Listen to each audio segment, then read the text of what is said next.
As you guys know, here on the Shatter After, we love talking with creators about all the shows, movies, and games that we love. And on this edition of Creator Chatter, we are joined by the one and only Bill Motz and Bob Roth, which are the creators of the phenomenal and very funny and very entertaining The Ghost and Molly McGee for the Disney Channel and Disney Plus, ahead of the premiere of season 2 of this phenomenal show, which comes out April 1st, correct? That's correct. April 1st, Disney Channel, April 2nd, Disney Plus, also April 1st, YouTube. So really, there's no excuse very nice. for not seeing the first episode of season 2. It's thank you for inviting us on. This is great. Yeah. Can't wait to talk to you guys about this. I was looking into you guys like every good interviewer should. After watching the show and really enjoying it, and enjoying the season 2 premiere. So thank you for letting us a chance to watch that. You guys have an amazing combined resume of work. I mean, from Aladdin, Darkwing Duck, Kim Possible, the Big Hero 6 TV series, the Penguins of Madagascar, Lego Star Wars, the Freemaker Adventures. Yes. And many, many more. What made The Ghost and Molly McGee the next project? It's a funny thing. The initial genesis of this show came like 15 years ago. With just sort of a kernel of an idea. It was just like, it was that first scene where Molly meets Scratch. I curse you, Molly McGee! Wherever you go, whatever you do, for the rest of your days, I'll be there, haunting you, tormenting you, turning your every waking moment into an unending nightmare! Fantastic performance. Huh? Where did those bugs even come from? What? So now that we're best friends. Best friends? Yeah, you're going everywhere I go and doing everything I do, right? I guess? Best friends confirmed! We're gonna make music videos together and become internet famous, and then we're gonna tell ghost stories all night, and you're gonna be so good at it, and I'm gonna be like, oh, I'm so scared! And we're gonna volunteer to wash old people. Why would we do that? You know! Best friend stuff! Now, what are your thoughts on posters? Kittens? Or puppies? Maybe the puppies. I didn't curse Molly McGee. But there are strong... She cursed me. This bright, joyous girl meets this supernatural entity who puts a curse on her and says, I'm going to be with you, haunting you, I'll chase you for the rest of your life, turn your life into a living nightmare. And then she goes, that's fantastic. You're my best friend. Wait, what? That's not what I intended. We're always going to be together. We're always never going to be apart, So we had that idea 15 years ago, and we pitched it around town. We pitched it, anywhere anybody would listen.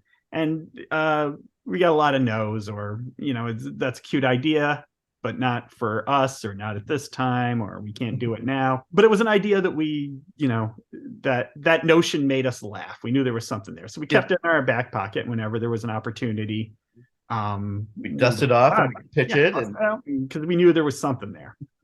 So from time to time, you will go to celebrate the premiere of another show, and you'll be like, about that one idea we had? Yeah, pretty much. Yeah, kind of. Yeah. So after the Freemaker Adventures, Disney said, we'd love to do a show. You guys have any thoughts? And we're like, yeah, you know what? We do have this one thought. We pitched it to them, and they were like, yeah, let's think more about that. So that's when the real development on it started. And that was about 2 years, that process. Yeah, it was a 2-year process of, just tinkering away and writing scripts and trying to find, who Molly was, who Scratch was. It was an idea from the inception. We knew had something. And this is something that's very yours as well, exactly. Right? Yes. Because I do see, not that it's a bad thing, but you have a great career working with other people's IP, right? Yeah. This is yours. And I heard through the grapevine that this is very personal. Yeah. Like the characters maybe represent exactly certain people that we know. It was not a thing we realized 15 years ago. Yeah. Okay. Once we were working on it with Disney, I just in the morning, like, getting ready, I realized, I was thinking about the show, and it's like, as I'm putting on my shirt, I was like, hey, this show is us. You should tell Bill. I ran into the office that morning. I was like, I just realized what this show is about and why it's resonated with us for 15 years. Right. Yeah. It's our friendship. And he was like, oh my God, you're right. Yeah. And at that moment, we're like, well, this is going to be so easy. All we got to do is just type us. Like the conversations we have at lunch, that's what the show is. That's what we're going to do. Yeah, I am a wild-eyed optimist who's an extrovert and never shy from an opportunity to give an inspiring speech if I can. And Bob is an introvert and tends toward being a little bit of a misanthrope. I'm dead inside. So, And but part of it too, that what we also realized was it's not that, one point of view is the right one or a good one or whatever. They're complementary. We are better together. Yeah, I think Bob and I, in our friendship and our partnership, we are better as a duo than we are as a single. I need some of Bob's sort of, let's wait a minute, or maybe that's not so great, or whatever. And he needs a little more at times of mine going, let's give it a shot. Let's try. Let's do this thing. It's that balance that I think we kind of wanted to explore in this show. And that's what makes Molly and Scratch's friendship work. Mm-hmm. Yeah, and it's so funny too because it's perfectly out of this world and excessive, but it's also perfectly balanced. And it's great for animation. Yeah, especially for exaggerated animation and stuff like that. For the idea of ghosts and scary things, you have a super scary thing and a super happy thing just coming together and just bringing laughter to everybody. And the super happy thing neutralizes the super scary thing. Yes. That was the important thing for us because, Bill, you've said. Well, yeah, I mean, I was terrified of ghosts as a kid, the idea of ghosts. Yeah. And I have nightmares about it and all that. So part of it, what I thought was really fun about the idea of Molly, and it's in that scene from the first episode when Scratch is putting the curse on her, where after he's done his big scary thing, she just says, "Oh, that was a fantastic performance," and she's just all into it, and it just sort of out. It just took that scare away, and so there's a part of me that thought, well, maybe in a way this will help take some of the fear out for our audience. It's empowering for kids who are like Bill, terrified of the shadows and the dark and all that. Yeah, know that you can face all that stuff with a big old smile, and it'll totally cut it down. Ooh, hold that pose. Selfie. Look at your little face. All right, let's do this. I love the intention also around every single thing that you've done in this episode, because in this show, because one of the things that I love about Molly is that she is built to see the best in everybody, to see the best in every situation. But not only that, there's a running theme of the show of we live in the world that we create for each other. That's like a running theme throughout every single episode, throughout every single arc. Yeah. And we see it in every personal and communal shenanigan that Molly gets involved and drags Scratch into. Molly's always this force of good that shows us that things can be better. Why is that theme so important to you? Not just as a worldview, but also for this particular show for kids. You got a window near you, Brandon? Look outside. I know. There's plenty of depressing stuff out there, right? And, my job's to ask the questions. I'm not doubting you. I agree with you. But no, I mean, seriously, the world is depressing enough, and we wanted to find a way to say, you know what? You don't have to give into that. You don't have to fall into cynicism. We wanted to make a show that at the end of the day, people were like, you know what? I feel happier for having watched that, and maybe even a little empowered. Maybe I'm going to take something I saw there and apply it to my own life, or apply it to my own community, and especially for kids, right? Because this is a scary world right now for kids. Scary for adults too. Yeah, to face it all, and then you know what? I can face the scary and do it with a smile and neutralize it the way she neutralizes Scratch, and bring Scratch along on that journey, and have him go, you know what? I'm charmed by her. I like her, and I'm here for her journey. I'm going to help her. That was kind of what we wanted to do. It was sort of our way of, lighting a little candle in the darkness, to use a cliche that's used too many times. But that's what we wanted to accomplish with this show. I want to say, it's there. Everything is there. And it's to the point that I think the symbiosis that occurs between Scratch and Molly is the key to making that theme work. Because by the end of season 1, you have Scratch recognizing how big it is. Yeah. Like how big Molly has been to his life. Yes. Because he thought that life was supposed to be this one thing and that's it. Yep. And Molly came and say, and for the beginning of the episodes, he's always thinking, oh, she's just full of it. She's going to continue to fail.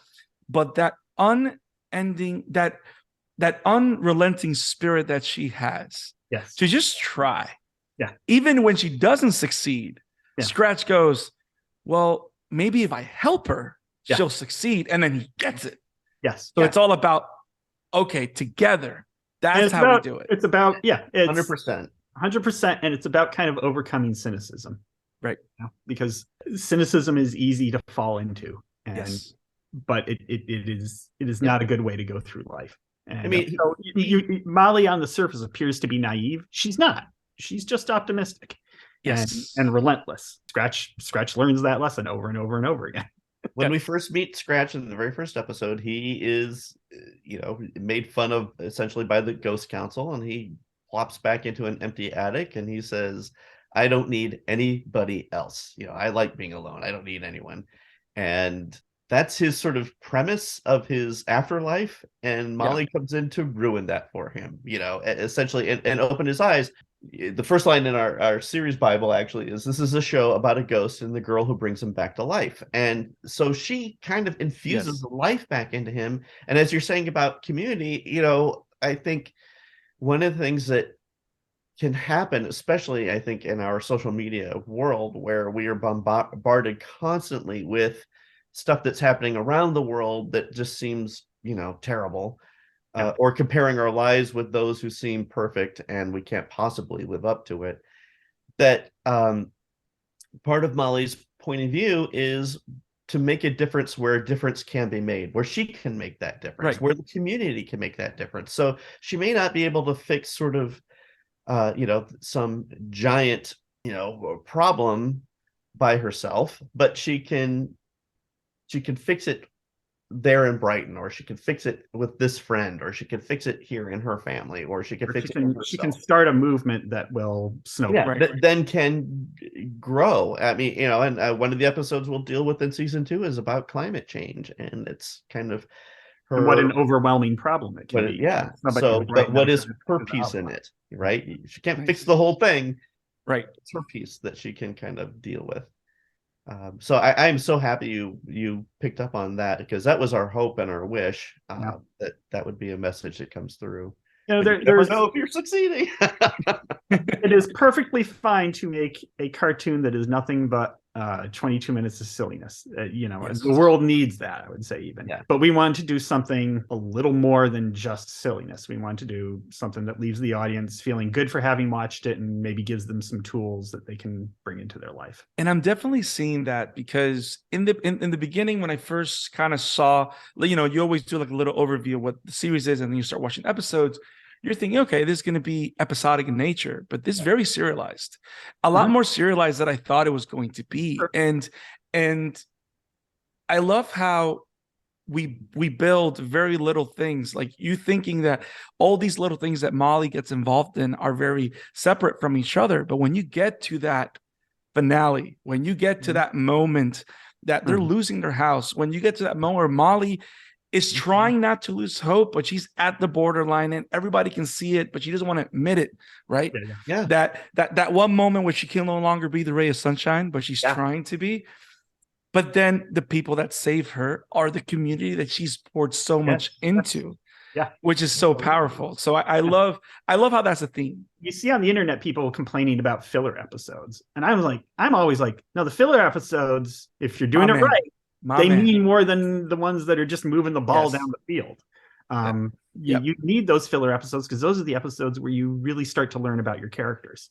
So I'm a big anime guy, and a lot of anime fans hate filler. Right. But I'm a big fan, because there's such a thing as a filler that's literally the 22 minutes of silliness. And there's that one filler that tells you something about a character that you never thought you needed to know, and then you find out, wow, that's what's behind this. That's what behind that door. Your perspective on your characters. Right. For sure. Right.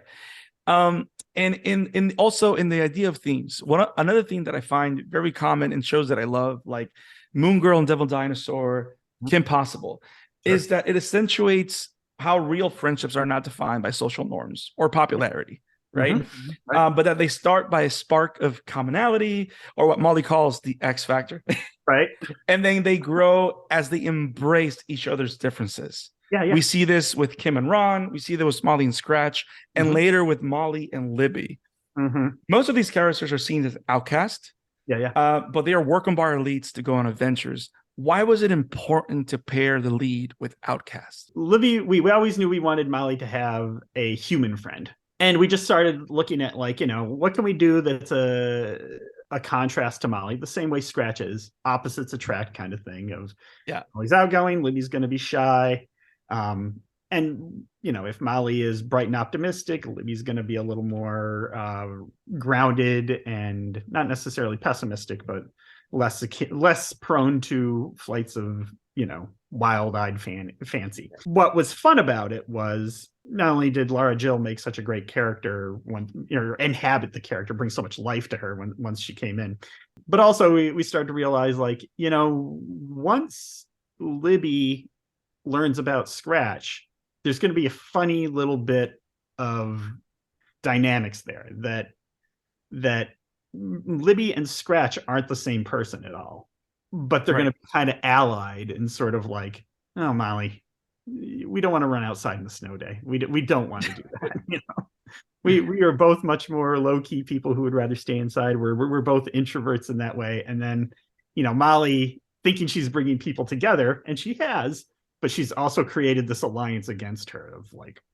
no, stop. That's not, you know, and you see that from the very first moment they start to meet each other, and they start talking about, you know, oh, Molly, she thinks, oh, my corn's going to catch on. Give it up. It's not working, you know.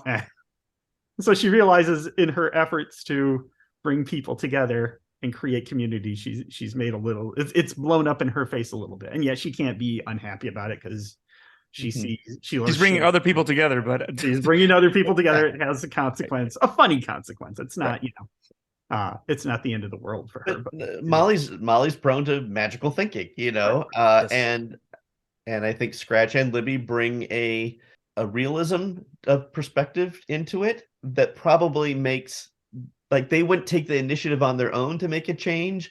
That's Molly's sort of driver, but they, with their sort of critique, might give her wild-eyed idea a little more chance of success, because a little more focused, a little more grounded in the moments there's a bunch of them coming up in season 2 where we pair off Libby and Scratch together.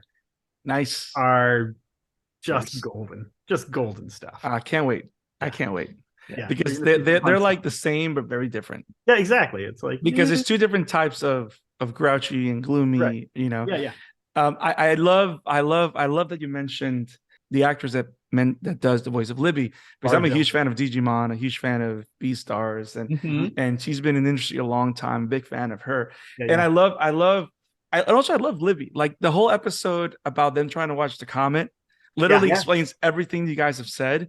But I love the fact that she's a low-key fantasy and LARPer. Like, she'll start doing all these crazy things, which again it's very not very type for that kind of character, but also so awesome that we're giving view to these kinds of people, because there's great kids like this, you know, that love to do things like that, and they love to have fun and be active, just not outdoors.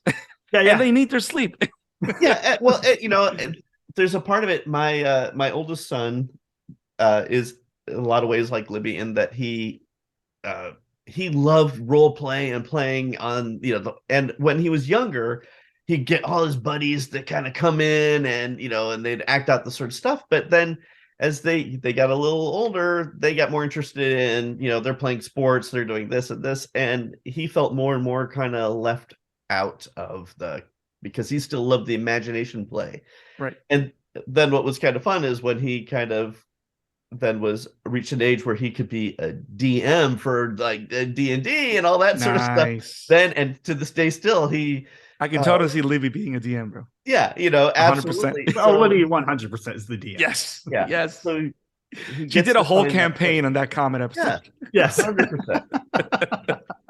And I think that's kind of cool, because there is a whole world of people for whom, you know, imagination is their sport, for lack of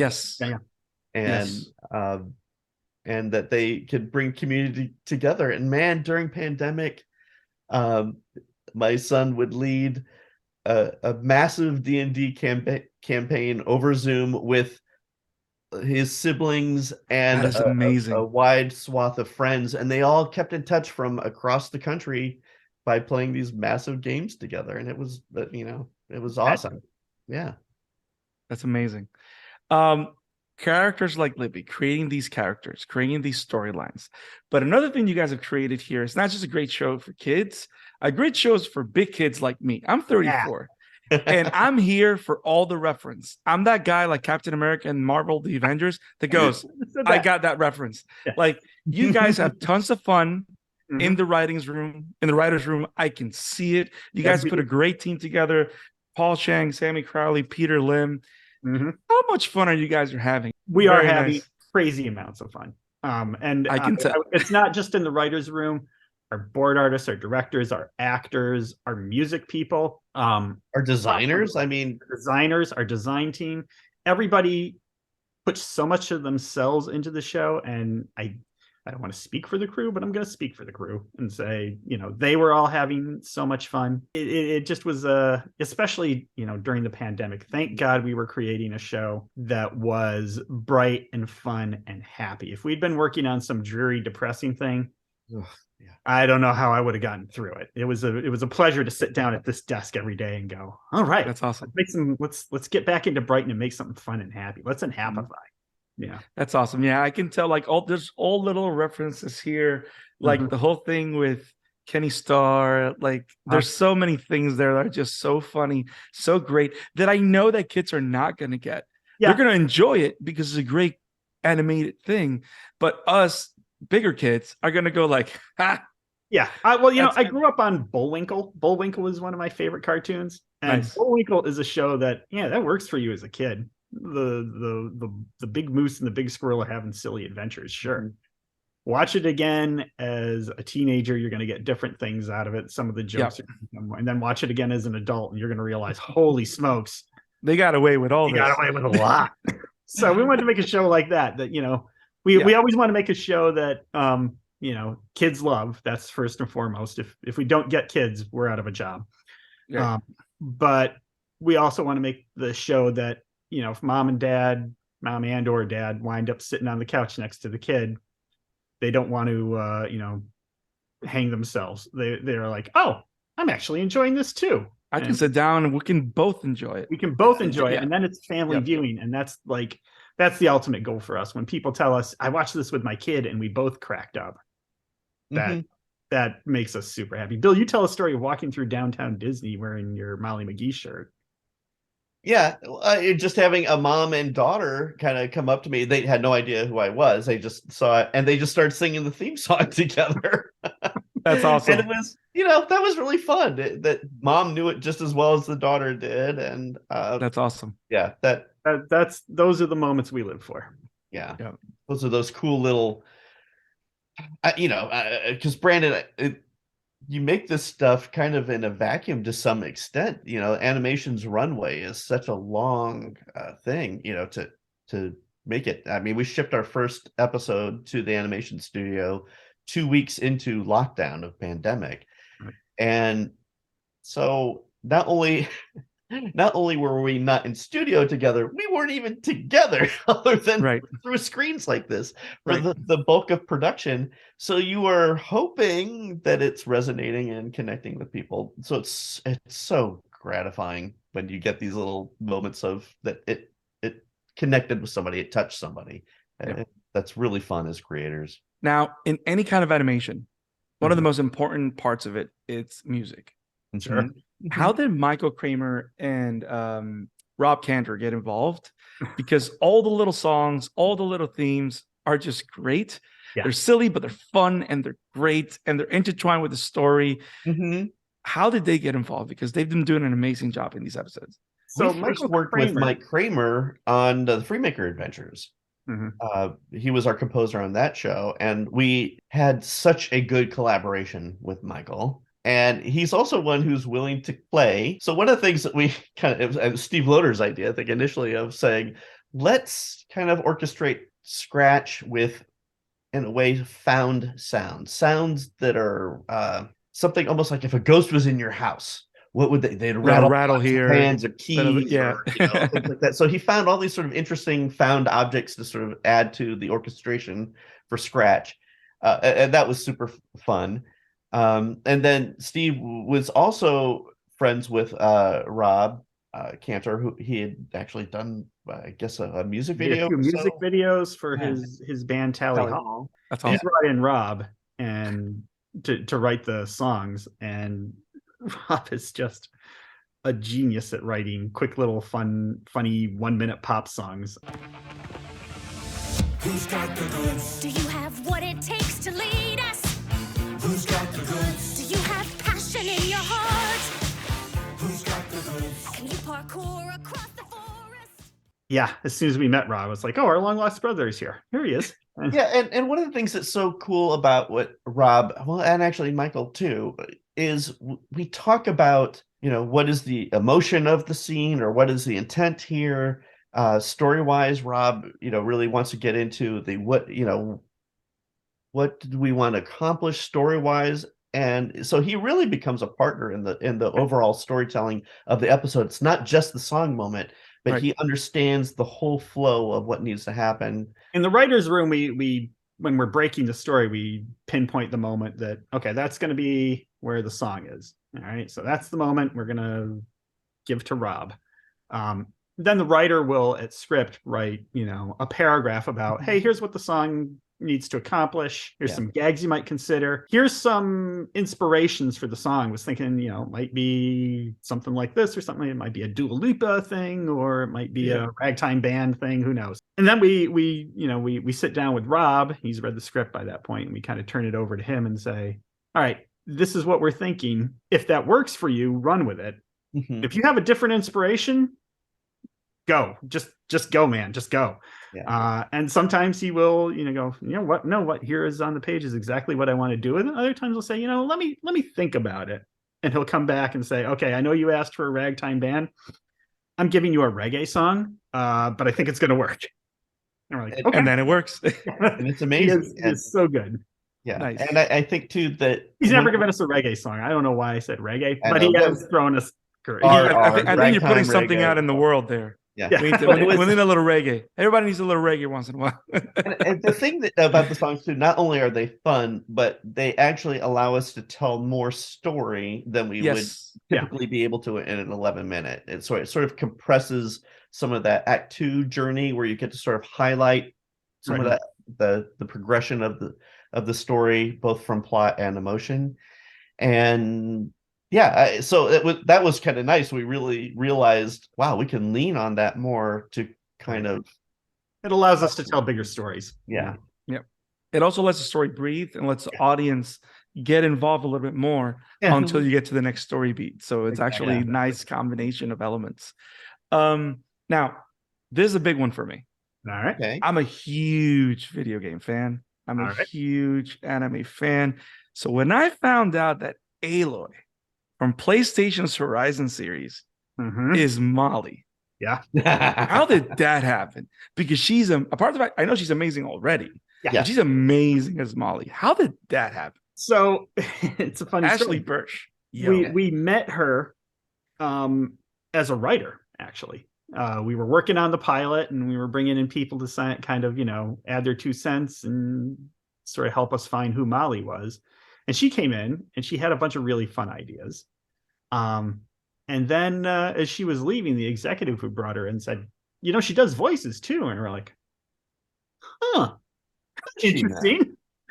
So we're like, let's have her audition. We brought her into audition, and she nailed it. And we're like, okay, cancel the rest of the auditions. We found her Molly.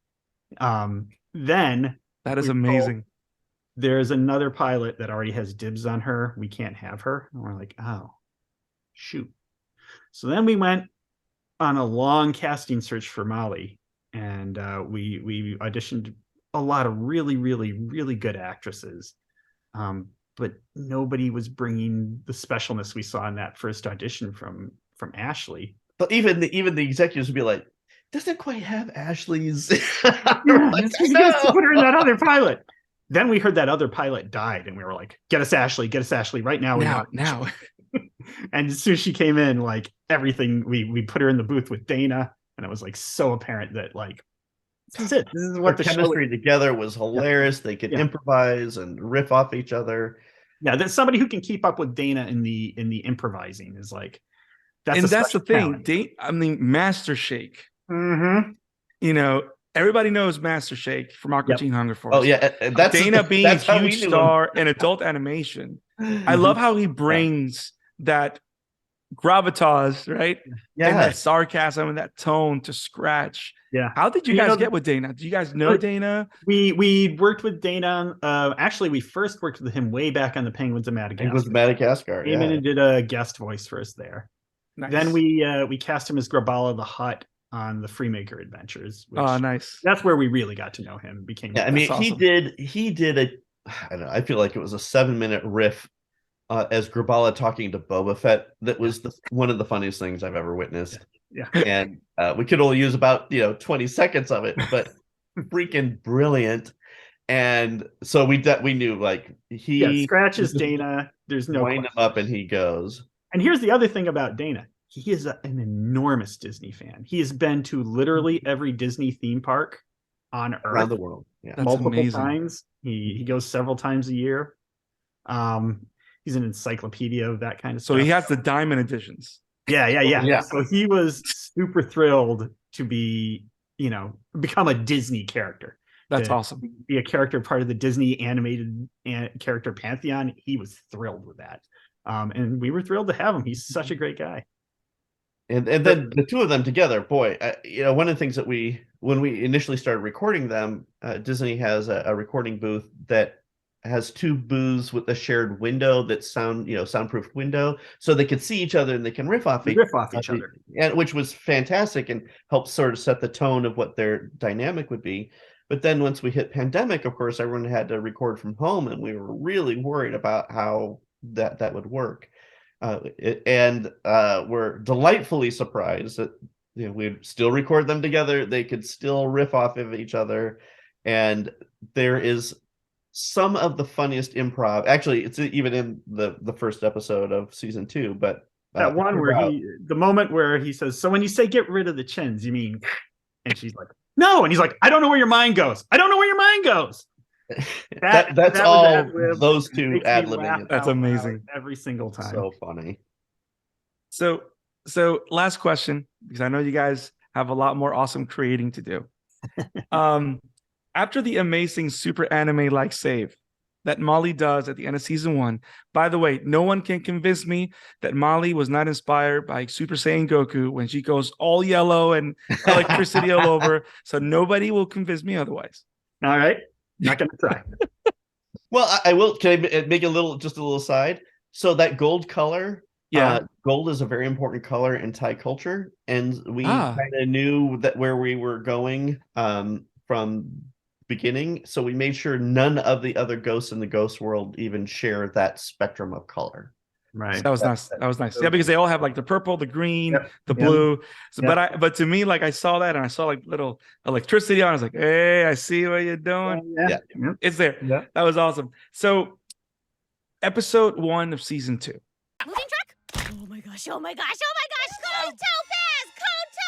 Circle the welcome wagons! Shine the turnips! Chocolate chip the cookies! There's a new family moving in! How exciting! Can't wait to meet them! New neighbors? No. I know how this goes, McGee's. You're gonna make friends with them, you're gonna hang out all the time, and then you're gonna want to tell them about the greatest thing in your life. Me. Well, I'm putting my foot down. My social circle is closed! Are we going to be dealing with the Shens throughout the season? Yeah. Is this a 1 episode thing? Or is this like the rival of season 2? They are the ongoing dynamic, let's say, Nice. throughout all of season 2. Yep. We will That is still do awesome. episodes that are nothing but 11 minutes of funniness because Where the Chens are nowhere to be seen, because it's Right. But the Chens are lurking around the whole season.